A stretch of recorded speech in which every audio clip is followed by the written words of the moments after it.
in Soviet times. It has got the name the Church of Assumption. So we are moving towards the bridge we are going to take. We are familiar with the bridge as we talked yesterday. Those who are curious why there is submarine, it's a private museum. Today it's very popular among rich people. When they're fed with money, they do not know how to spend them else, to buy things which were in Soviet army and navy, and to convert them into museums. And the submarine is private museum city center. Originally, the place was occupied by Finnish people. There was Finnish settlement, which had the name Saari Muis, which means villa on a hill. Why they started to call it this way? The explanation is the following. This place occupies the height of 150-170 meters over the level of Baltic Sea. The city itself lies almost on the level of Baltic Sea. That was the height where beautiful microclimate existed for creation of parks and gardens. And it was very small settlement. Catherine I, second wife of Peter the Great, once took a decision to put up small palace. It was really small to Peter the Great, and that way. And we are going to see only part there, the lower part, which is huge. We are going to walk a lot. Hopefully everybody is prepared and everybody has got extra jacket and warm things in case it will become colder. Because we never trust weather forecasts here. They always lie exactly as politicians do. By the way, we are approaching again the Blue Bridge. On your left you can see a monument to Nicholas I. Yesterday we had the chance to see it only in the distance. You can see his favorite daughter Maria. She has got mirror in her hand and she is looking at her palace, which is decorated with all the orders which were awarded to the city in Soviet times. It seems to me that they have got vacations. Usually this place in front of the palace looks like the huge parking lot for extremely expensive cars, which belong to servants of people who work for the needs of the government. Meanwhile, we are driving down the street which looks like rather narrow one, and it's one actually of the streets which is wide enough because it's called Prospect. It's called the Prospect of Resurrection. Слушай, мы Троицкого поедем? Мы до Обводного сейчас, да, прям? Да, до Обводного. And it means that this street led people to big cathedral. We had the chance to see yesterday the cupola of the cathedral, big blue dome with golden stars where people could pray. In Soviet times it was huge market and it was storage for market, food market and clothes market. They kept stuff there. Recently we started restoration of the beautiful cathedral, the Holy Trinity Cathedral, and the dome was decorated with golden stars. It looks like heaven. The main architect of the cathedral was Basil Stasov. He was famous in Russia. He was a very talented architect. And it was soon after the Turkish War was over that the cathedral was put up in St. Petersburg. That's why in front of it there is a monument which looks like a big obelisk, which includes a lot of guns. These guns were guns of Turkish army. Originally, today these are copies. The monument disappeared without a trace. In Soviet times, it seems to me that all the metal was grabbed for bullets or something else. Now it's back. And they restored the cathedral, which became very beautiful, white-colored, whitewashed walls. Looks like huge piece of sugar. And that beautiful dome, imagine, had burned in the process of restoration. Today, companies which are in charge for restoration and construction invite a lot of people who became foreigners for us. Maybe you know that in Soviet times our country included 15 republics. Soon after breakdown of the Soviet Union, many of these former republics got their freedom as they were dreaming about, but it turned out that they became cut out sources of oil, of gas, of whatever, which was, and their families are increasing here. So it happens like in European countries, for example, like in France, where they start suffering because they have to feed them. These people do not work officially. That's why we have to feed them too. And certainly these people never knew how to restore buildings in a proper way, and they never knew that the dome of the Holy Trinity Cathedral is totally made of wood. The only one in Europe, cupola, which was unique. And that's why they had it burnt. Maybe they were smoking there, nobody knows. That's why the cupola became absolutely new. It appears on your right hand side. You can see it already, at least partly, but we are going to see entire building in a minute on our right hand side with the obelisk and several guns in front of it and the aim. So we were always in the process of fight for Crimea, and it's absolutely fair that we have different architectural epochs, and it will be interesting for us to see changes, you know, because we are moving from the center of the city where we could see a lot of buildings put up in the 18th century, moving towards the 19th century, and we will see buildings put up in the 21st century and in the 20th century, and the construction of new ones, which is going on very actively today, because in spite of the fact that whole Siberia is empty, it was always lack of living space here, in St. Petersburg and Moscow especially. We are going to approach the canal. We will take the bridge across the canal, which runs parallel the southern border of St. Petersburg. Remember, the Neva River creates a semicircular shape way around the city, and this canal connected two points of the Neva River, and the water border around the city was created. That's why the canal is called Obvodny. Right from Russian word obvodit, to make a border. If you turn your head right in a second, you will find where a beautiful girl in summer dress is depicted, at least to dream about summer. It's former Warsaw railway station. Now it's closed and it became one of numerous wood of the city. The street is 12.5 kilometers long. On your right hand side, you can see one of the oldest buildings of the part of the city. Today it's a dairy milk processing factory, which is called Petmol, very popular one. Originally this building belonged to slaughtering, which means that this street is so wide. Bulls and cows were brought here to this place. That made the street wide. After the Second World War, Joseph Stalin took a decision to make the street the parade entrance to St. Petersburg, and he wanted to put up only beautiful buildings. That's why you will see a lot of them, which were put up in so-called Stalin's Empire style, like one on your right-hand side, on your left you can see modern one. This departmental soil, another things, and for the soil money we buy sneakers in America. But we pay for gas, these big amounts of money. So we're approaching the place where you will find beautiful gate, all decorated with military motifs. In the upper part you can see yellow letters with the names of regiments of Russian army which participated in Russo-Turkish War.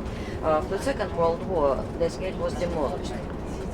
Since Joseph Stalin hated everything which was connected to the history of Russia, when only Joseph Stalin died, and he died in 1953. Moscow Victory Gate. On your left and right here you can see buildings which belong partly to the first joint venture of St. Petersburg called Elektrosila, Electropower, and very soon we'll find ourselves close at the border of the city. We will find the obelisk dedicated to the Second World War, which lasted for our country between 1941 and 1945. After the Second World War, entire population of Soviet Union collected money, those who had them, many of them even sold their jewelry in case they had it by the end of the war. And whatever was done, just to create this obelisk 48 meters high with a granite wall which is shaped as existed soon after the Second World War was over. Before the Second World War, this place was occupied by a brick factory. In brick factories they have good huge stoves, and these stoves in the course of the Second World War were used as crematoriums, because there were a lot of corpses of people lying in the streets. They collected them, and to avoid danger of infection they had to burn them somewhere. After the war was over, brick stoves disappeared, and they laid out this beautiful park here where people of the district like to walk. The Olympic Sport Complex, which you could see on your left behind the garden, was put up in 1980 when we had Olympic Games in Moscow, while the building on your right-hand side is Public National Library. It's very strange, in spite of the fact that electronic gadgets exist today in St. Petersburg, people prefer to read paper books, and the collection of books in the main building next to Prospect is more than 30 million books already. That's why they needed to put up new building. Certainly fountains playing in front of the building is nothing to compare to fountains of Peter, but we'll be able to see them later this afternoon, and we are pretty sure that you will like them. We are on the way to the place which was called originally Savary Mois. Later they changed the name of the place several times. As soon as the Palace of Catherine the Fast Track, like in the airport. So we can see a huge building behind the monument to Vladimir Lenin on our left hand side. On top of it, it's barely representing 15 republics of Soviet Union and sickle and hammer. The emblem of the country, which doesn't exist any longer, in the reef of the serial crops with the background of the globe. The symbol of global revolution fortunately never happened. Originally this building was put up by the order of Joseph Stalin and huge square.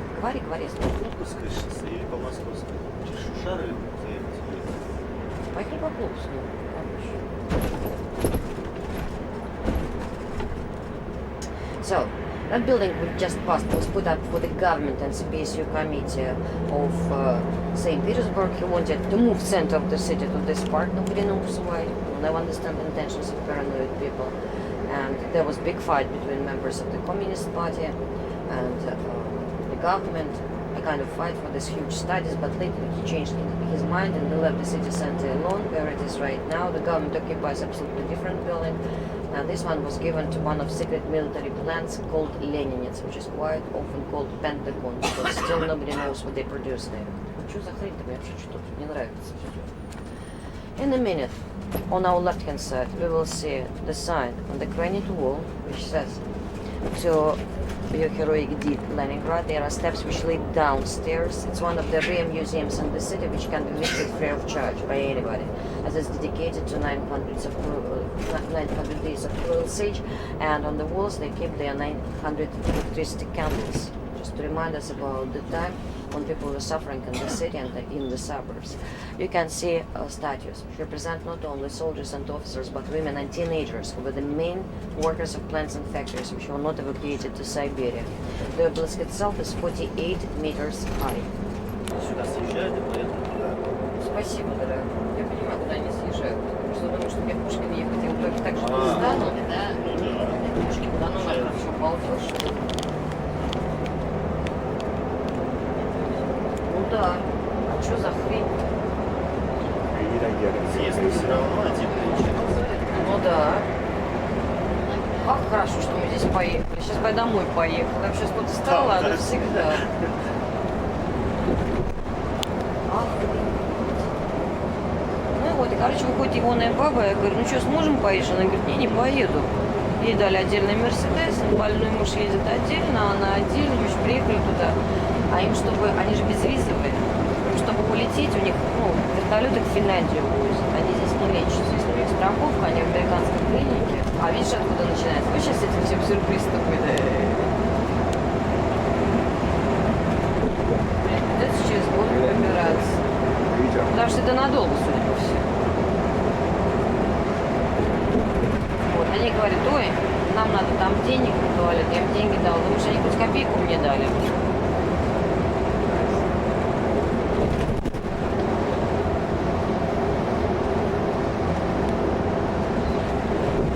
Ни хрена себе вообще расклад. Не, я сюда не поеду так дальше. Морковки на загове не стоит.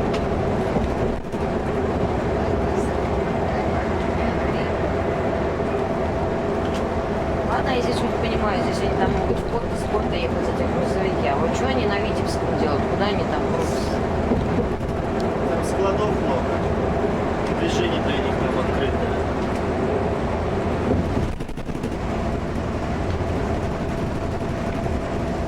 Я вообще считаю, что всякие склады давно уже надо убрать туда. Где предпортовые туда, все что угодно. Что они в центре города делать? Там жилье надо построить и все. Никаких грузовиков в городе не должно быть вообще, считаю. Как сейчас ехать? Как водно ехать до Витебского? По Московскому ехать себе дороже или здесь по Минску или как? Это ты заплатил еще 30 рублей, будешь здесь 2 часа стоять.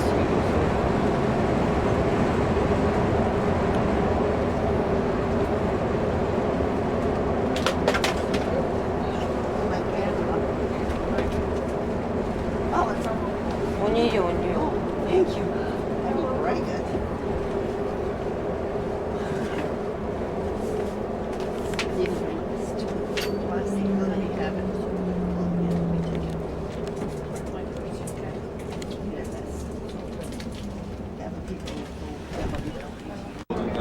Вот.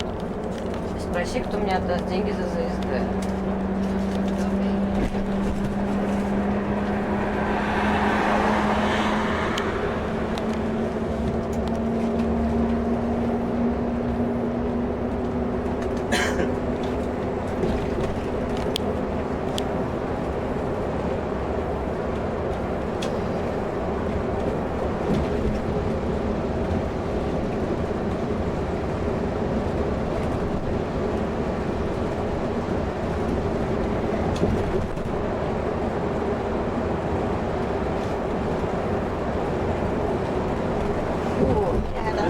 Oh. These white things are those lights or Yes, yes, yes.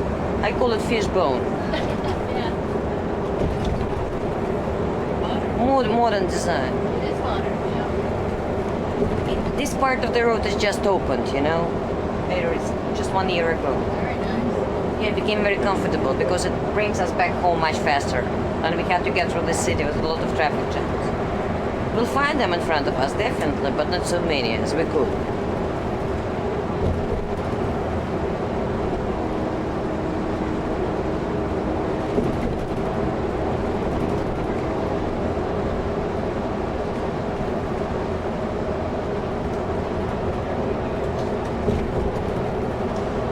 Да, еще чуть хочу сказать, если ты там туристы будут когда-нибудь сгонять вот отсюда на то сиденье, никогда не садись. Скажи, что нам это запрещено. Потому что это место для того существует, чтобы, ну как это называется, когда водитель учит, там сидит его тренер. Почему?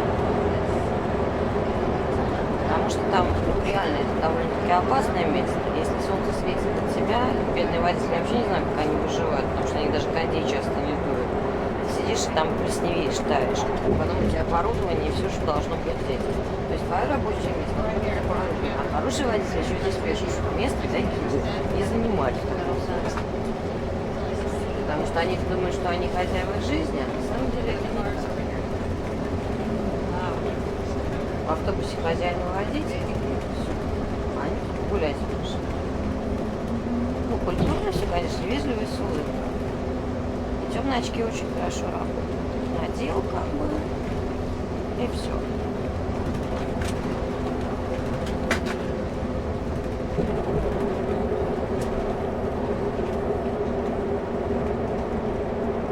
А это взлет уже. Взлетная полоса. Да, это Отсюда будут стартовать миги. На Берлин. высоко, но не пойдут. И полетел. I think it's a kind of car accident which is blocking the way.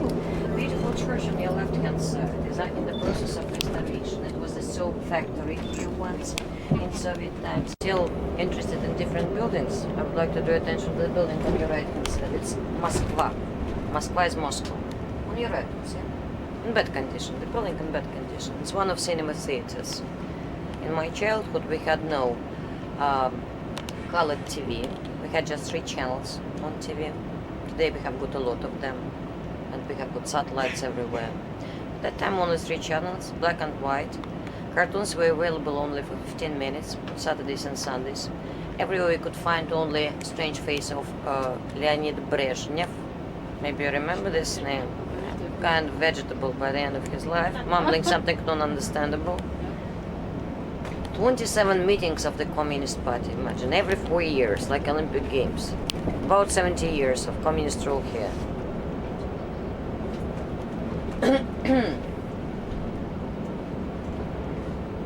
In a minute we will approach the old Kalinkin Bridge. It's interesting to see it because just 2 bridges of similar design survive till nowadays. They were put up in the end of the 18th century and just 2 of them are surviving out of 8.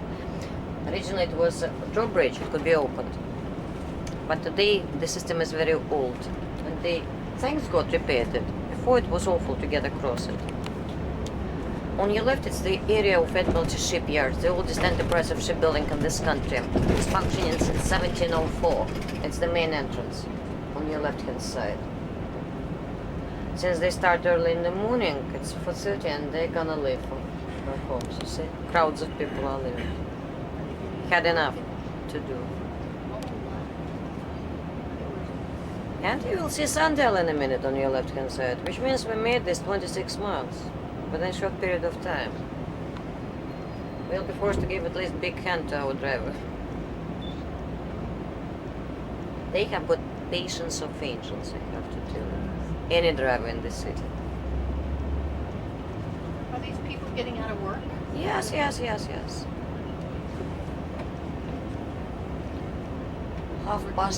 18 centigrades above zero. Temperature. Here you can see it. Digital clock.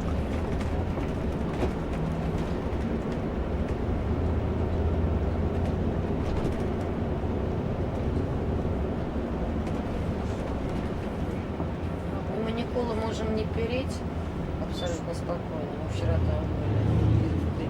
Все тебе удобнее здесь, там или снаружи. Как тебе удобно? И потому что мы там уже были. Уже достаточно красот.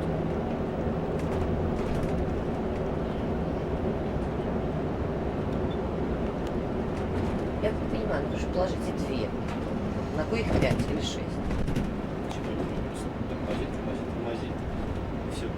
Все потолще.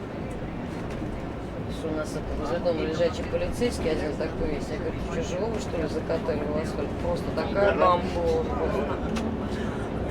Бывает. Another church will appear on your right hand side with green onion shaped domes. It's the church which is named after Saint Isidore. It belongs to Estonian Brotherhood of Russian Orthodox people. A lot of Russian people live there. I got one picture. You have been to Tallinn already, am I right? Yes. What do they say about Russia? Nothing? Didn't say anything. Seems good. To get an impression of that.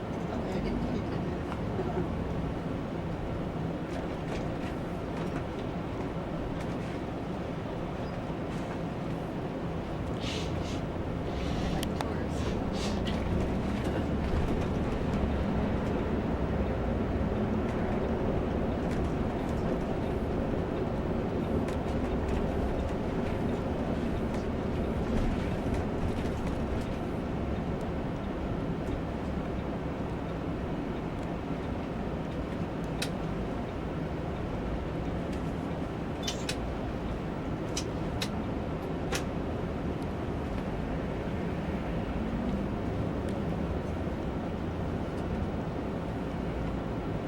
Блин, как же отсюда уезжать-то сегодня, а? Я обычно вот здесь уезжаю туда, на ЗСД выеду.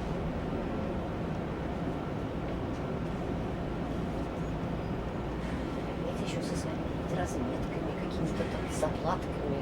Самое время.